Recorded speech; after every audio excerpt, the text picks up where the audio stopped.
जब मैं बाजार से घर लौट आ रही थी तो मैंने देखा कि मेरे पति और मेरी छोटी बहन समीरा एक होटल से बाहर आ रहे हैं। उन्हें एक साथ देखकर जब मैं उन्हें एक मुस्कान के साथ बुलाने जा रही थी, मैंने अचानक सोचा, वे इस होटल में क्या कर रहे हैं? होटल मेरा पूर्व परिचित है। इस होटल की खोज सबसे पहले मुझे मेरे पति रोहित ने दी थी। यूनिवर्सिटी में रहते हुए हमने शादी कर ली। फिर हम इस होटल में आते और कुछ समय अकेले बिताते। लेकिन इतने सालों बाद रोहित मेरी छोटी बहन के साथ इस होटल में था। एक पल में मेरी मुस्कान बदल गई। मुझे ऐसा लग रहा था कि मैं इस समय रिक्शा से गिर जाऊंगी। रिक्शा वाले ने कई बार मेरी तरफ देखा और कहा, आपको कोई समस्या है? लेकिन मैंने जवाब नहीं दिया।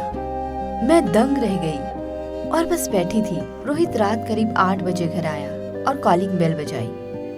मैंने दरवाजा खोला, मुस्कुराई और रोहित के और हाथ बढ़ाया और कहा, दे दो। रोहित ने जेब में हाथ डाला और हैरानी से मेरी तरफ देखा और कहा, पूजा, मुझसे बहुत बड़ी गलती हो गई। आज तुम्हारे लिए फूल लाना भूल गया। असल में ऑफिस के काम का इतना प्रेशर था कि सांस लेने का समय नहीं था। मैंने हंसते हुए रोहित से कहा, तुम ऐसा क्यों कह रहे हो? गलती तो हो ही सकती है। चलो तुम फ्रेश हो जाओ, मैं टेबल पर खाना रख रही हूँ। कढ़ी को ओवन में गर्म करके मैं रोहित के बारे में सोचने लगी। आज मेरे पारिवारिक जीवन में पहली बार है कि मैं रोहित से मिली, लेकिन उसने मुझे कोई फूल नहीं दिया। एक बार ऑफिस में कुछ समस्या थी।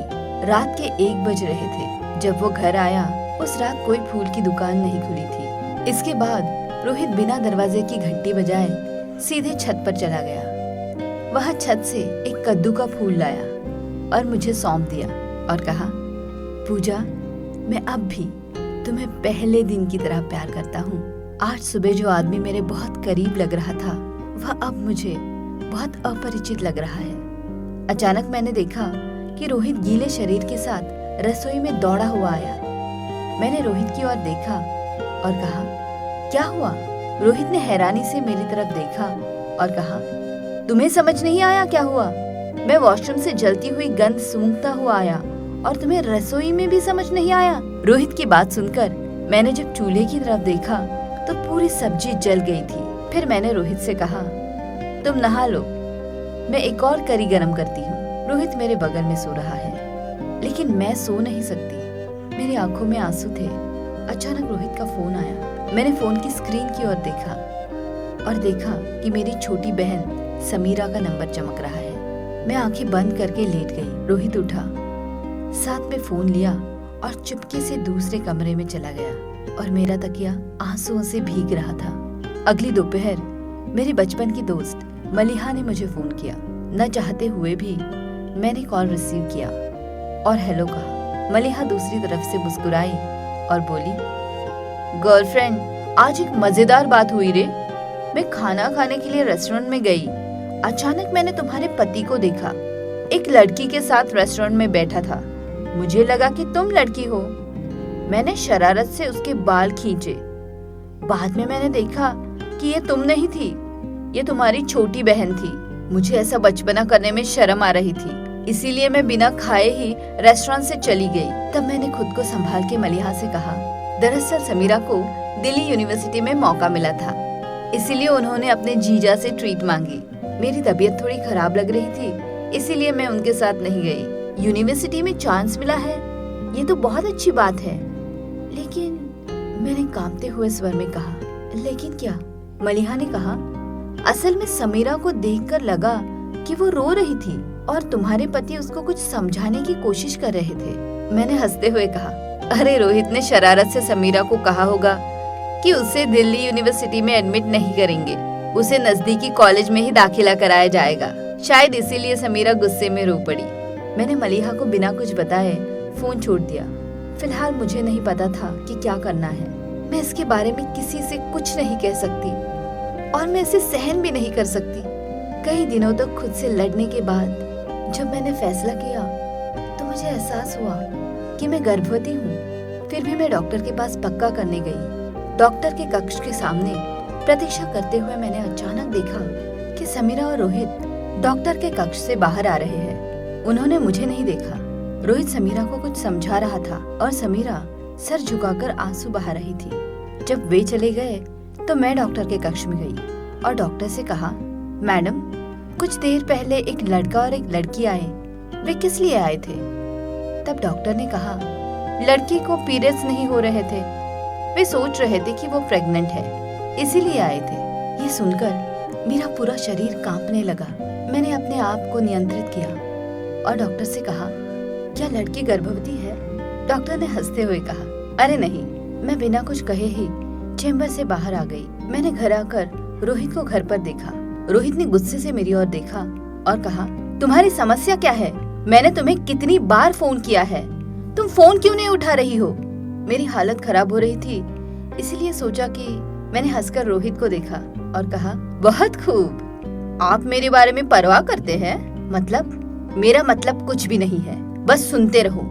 मैं तुम्हारे मुंह पर थूकना चाहती हूँ, लेकिन मैं नहीं करूँगी। क्या तुम ठीक हो? क्या बात कर रही हो? मैं चिल्लाई और कहा, मेरा सिर ठीक है, लेकिन तुम्हारा सिर ठीक नहीं है।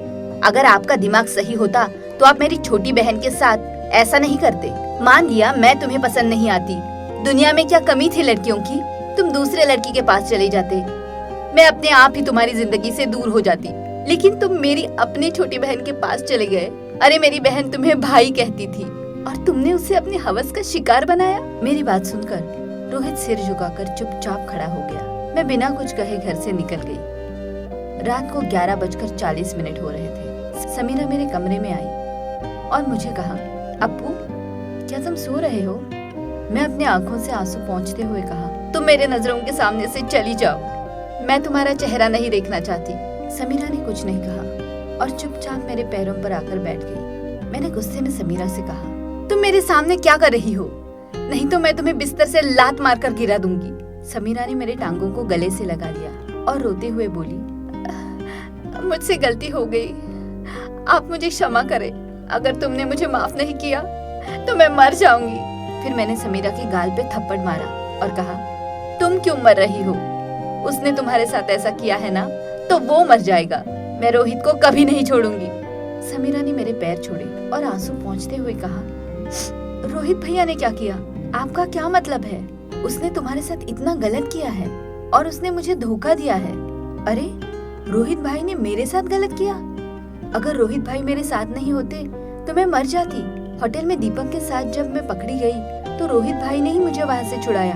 गलती से दीपक का मेरे साथ शारीरिक संबंध हुआ, इसीलिए मुझे इस बात की चिंता रहती थी कि क्या मैं गर्भवती हो जाऊंगी। मेरे डर को दूर करने के लिए मुझे रोहित भाई ने डॉक्टर के पास ले गए। कुछ दिन पहले मुझे साथ लेकर रेस्टोरेंट में बैठकर रोहित भाई ने दीपक के माता पिता से बात की।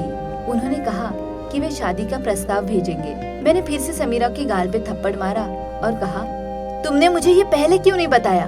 समीरा ने उसके गाल पर हाथ रखा और कहा, दरअसल बहन, मैं डर गई थी, इसलिए मैंने पहले रोहित भाई से कहा।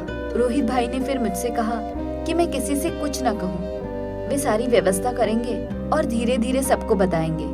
आज तुझे गुस्से में घर आते हुए देखा तो मैं समझी कि रोहित भाई ने शायद तुझे सब कुछ बता दिया होगा, इसीलिए मैं माफी मांगने आई थी। मैंने समीरा को कहा, तुम अभी मेरे सामने हो और तुम गधी हो और तुम्हारा भाई रोहित बकरी है, और इस समय तुम्हारी सजा ये है कि तुम अपने रोहित भाई के लिए खिचड़ी पकाओगी। मतलब मैं इतनी रात देर से खाना बनाऊंगी? वही करो जो मैं तुमसे कह रही हूँ। समीरा के जाने के बाद मैंने रोहित को फोन किया। जैसे ही रोहित ने फोन रिसीव किया और हेलो कहा, मैंने उससे कहा, तुम अभी घर आ रहे हो? रोहित ने शांति से कहा, क्यों, मेरे मुंह पर थूकने के लिए? ये सुनकर मैंने रोते हुए कहा, तुम्हारे मुंह पर थूकने के लिए नहीं, मेरे गाल पर चूमने, और जब तुम आओगे तब मेरे लिए अचार लाना, मुझे अचार खाना है। रोहित ने आश्चर्य से कहा, इतनी रात को अचार क्यों खाना चाहती हो? फिर मैंने गुस्से से चिल्लाया, तुम इतने मूर्ख क्यों हो? लड़कियां कब अचार खाना चाहती है? तो मैंने तुरंत फोन काट दिया और बालकनी पर खड़ी हो गई और रोहित के आने का इंतजार करने लगी।